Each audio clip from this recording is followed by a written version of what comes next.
أهلا بكم. أنا يمنى وده بودكاست طمأنينة، مساحة أمان وسط كل القلق. كل سنة وانتم طيبين، احنا داخلين على العيد. يا رب تكونوا سالمين مطمئنين بعد رمضان وأهلكم سالمين.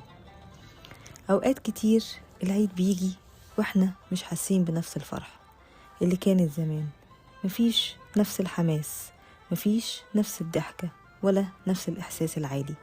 ساعات بنحس بالذنب، هو أنا ليه مش فرحان؟ هو أنا كبرت ولا العيد اتغير؟ بس خليني أقولك حاجة، العيد مش لازم يكون ضحكة عالية، ممكن يكون قعدة بروقان وسلام.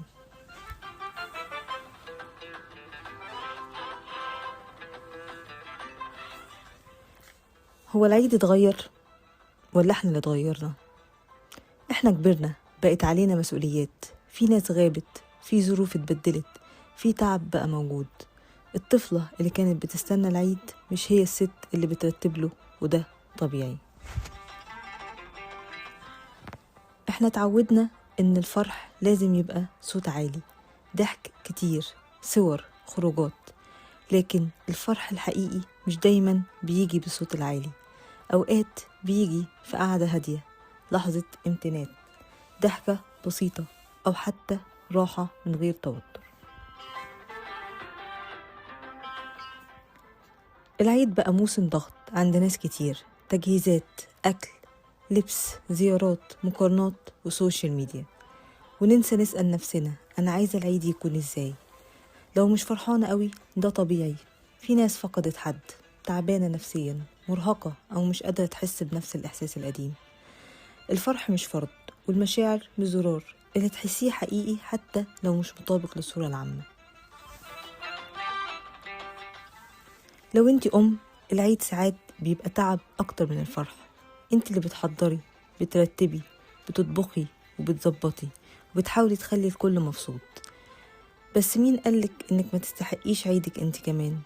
ممكن العيد يبقى ساعة راحة، قاعدة لوحدك، مشوار بسيط، أو حتى قرار انك ما تعمليش كل حاجة.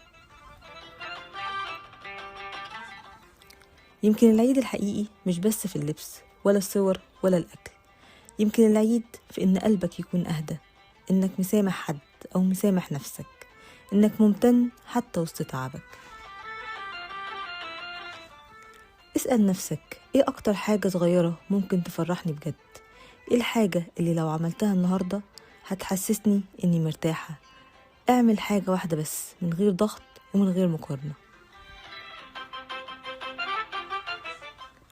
يا رب اجعل عيدنا فرحة وراحة مش عبء، اجعله سلام مش ضغط، اجعله امتنان مش مقارنة. وخلينا نحس بالفرح حتى لو كان بسيط، حتى لو كان هادي، حتى لو جوه قلوبنا بس.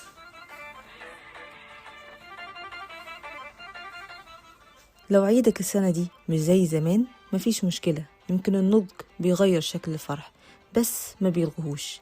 العيد مش لازم يكون ضحكة عالية، العيد ممكن يكون سلام.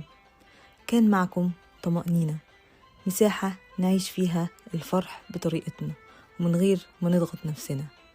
إلى أن نلتقي في الحلقة القادمة، خلي بالك من قلبك.